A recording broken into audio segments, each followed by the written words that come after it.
Guys, hopefully you guys are ready for some kids connection tonight. We're excited. Daniel had to be out tonight, so actually we're just going to go straight into the video here in just a minute, but we're going to be talking about Queen Esther tonight. I know we're excited about that. We got to talk about Ruth last week. We've got Queen Esther this week and really excited for it. So we're just going to go ahead and roll with the video.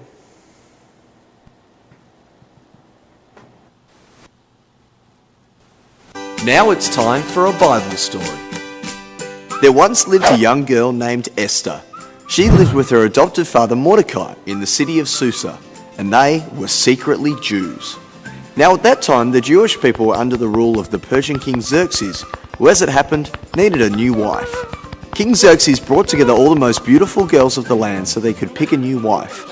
And one of these beautiful girls was Esther. These girls went through days and days of beauty treatments, and in time, Esther became favoured by everyone, and she was selected to be queen. Mordecai, Esther's father, would walk around the palace gates hoping to hear from Esther. And on one day, he overheard a plot by two of the king's guards to kill King Xerxes. No, you do it. Mordecai told Esther what he had heard, and Esther told the king, who dealt with the problem. Even though Mordecai saved the king's life, he never received an award, and the king never knew what he did. And then Mordecai found himself in trouble when a man named Haman rose to power. Haman was second in command to Xerxes and would command all people to bow down to him. But Mordecai wouldn't, as he would only bow down to God. Haman was furious and began plans to kill Mordecai and all the Jews. Haman created a law that all Jews must be killed, even the women and the children. So Mordecai went to Esther and begged her to speak to the king. But she was afraid, for if she visited the king without an invitation, she would be killed. But Esther responded to Mordecai, asking everyone to pray for her, and decided she would approach the king even if it meant death. Esther went to Xerxes, and because he loved her, he asked what it is that she wanted to ask him. She said, "If it pleases you, my lord, you and Haman are invited to a dinner I have prepared." Time came for the meal, and at the end of the meal, the king asked Esther again what she wanted. She replied, "Come with Haman tomorrow to another banquet. Then I will answer your question about what I want." That night, the king couldn't sleep and decided to look through his book of records. He then discovered that it was Mordecai that had saved his life and decided to do something great for him. Haman arrived and the king asked him what would be a way of celebrating such a great man. Now, Haman thought the king was talking about himself and suggested that a robe and a horse be provided for this great man to ride on. "Perfect," said the king, and commanded Haman to arrange those things for Mordecai. Haman wasn't pleased. The next day came and it was time for Esther's second dinner feast. And at the end of the meal, King Xerxes yet again asked Esther what it was she wanted. She responded, "If it pleases you, let me live. This is what I ask, and let my people live too. For Haman wishes to kill me and all other Jews." The king was furious and had Haman taken away, removing all his possessions and giving them to Mordecai, giving him the position of second in command. The king wrote a new law for God's people, and Esther and Mordecai lived their life serving the king.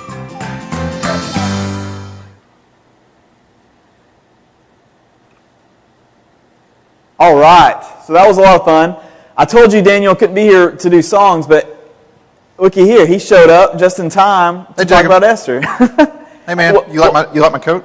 That's a pretty cool coat. It is. Daniel, what's your favorite thing about the book of Esther? Well, there's so many fun things about Esther.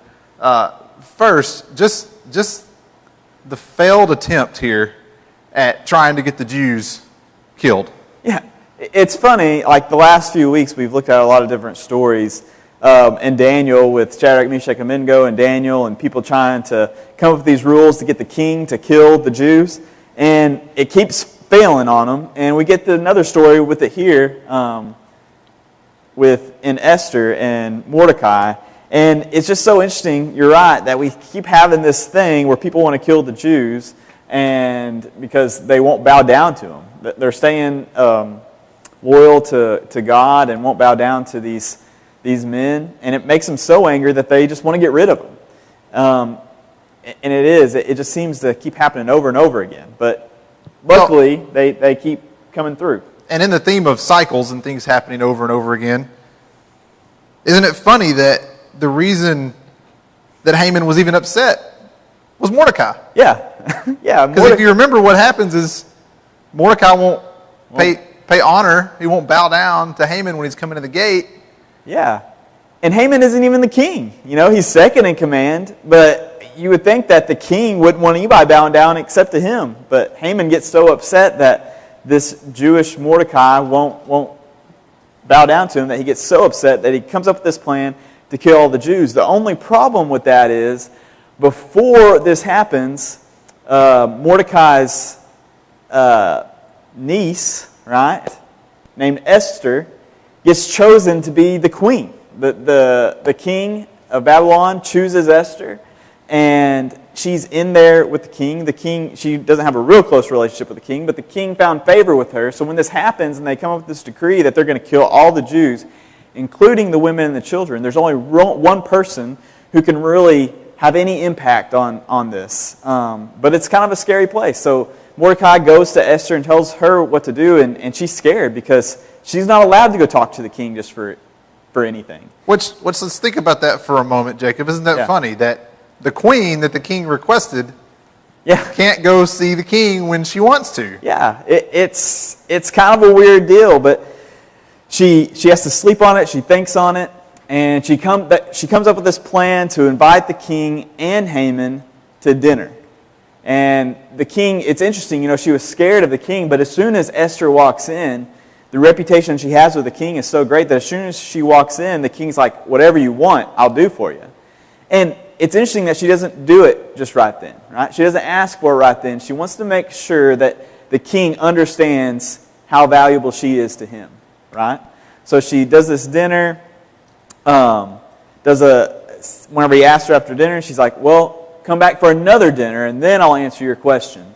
But in the middle of that, the king, can't sleep, and he looks up that Mordecai, going back to Mordecai, had actually saved him early before because some people were trying to rise up and kill the king. And Mordecai was the one who took the word to save him. And so that's in the back of the king's mind to where he wants to do something for Mordecai now. And this is one of the cool parts of this story. When Haman walks in and the king asks Haman, if someone was to do this, how would you honor someone? And Haman thinks, he wants to honor me. Yeah. This is great. I'll tell him what I want. Yeah. He's like, how are you going to honor me? And he thinks of exactly what he would want. And the king says, okay, let's do that for this Mordecai guy. The guy who started all this, the one who wouldn't bow down to Haman, right? The one who started the decree, who made Haman want to write down this thing to kill all the Jews, women and children. The guy who made him so mad, he's the guy that he now has to promote and treat in the best way possible.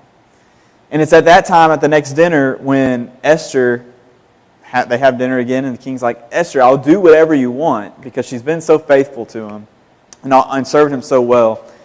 And she says, simply, and it's really interesting how she does it. She doesn't come out and just say, don't kill the Jews. This law that you signed, she makes sure that the king understands who she is.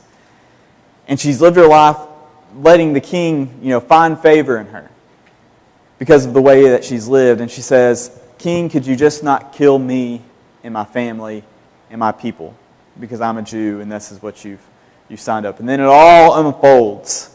And it sees that Haman has started this thing that he was intentionally trying to not only kill Mordecai, but not many people knew that Esther was a Jew as well. And that may have not stopped Haman, but because he was on a roll, but it comes to head, and the king then takes care of Haman, and Mordecai is risen up in Haman's place. And you just see, in all these stories, it's just amazing that it's not always easy things to do, and that these Esther and Mordecai both had to do things that were really hard, and they couldn't really tell exactly what was the best way to go, if it was going to take care of them and all those kind of things. But they trusted in God, and they did what they knew they had to do in order to move forward and to honor God in that way. Well, and one thing I want to point out, Jacob. Yeah. The faith that Mordecai had, because when he went to Esther the first time with this idea, here she is the queen with the perfect position to save her people, and he said, you know what, little niece of mine, if you don't do this, someone else is going to. Yeah. He says, God's going to save us, so it might as well be you. Yeah. And the faith that he had to say, the faith that he had to say that, to convince his needs to say, okay, well, I guess I'll go to the king. And it kind of goes back to the stories we've looked at with Daniel and Shadrach, Meshach, and Abednego and all these people that we've gone through, where they know, there's no doubt that God is going to take care of them and God is going to act. It's just who is going to be the one that he works through. And that's such a good point that Esther has to realize God's going to work. I might as well let it be through me because it's going to be easier this way than any other way. And she takes on that burden. She does it, and like we get to see, it works out perfectly. Anything else jump out to you? No, basically Mordecai saves King. Mordecai angers Haman. Haman tries to kill Mordecai. King kills Haman. Perfect recap. Mordecai becomes Haman. Yes, perfect recap. It's really cool. The last 2 weeks we got to look at these prominent women in the Old Testament that we don't get to look at as much. But it's really important to understand that God worked not only through these great men, but these great women of faith who did things to honor God and sometimes don't get as much credit, but they deserve just as much credit. We're thankful that you were able to be with us tonight. Hopefully you enjoyed the story of Esther. I wish I saw the packet, and I wish that I would have had time to make my crown for me because it would have been great to wear. But the packets, the craft this week was awesome. I know my kids loved it. I know fake Daniel / Jake's kids loved it as well. But we appreciate you guys being there. Hopefully you guys enjoyed it. And we will see you guys next week. Love you guys.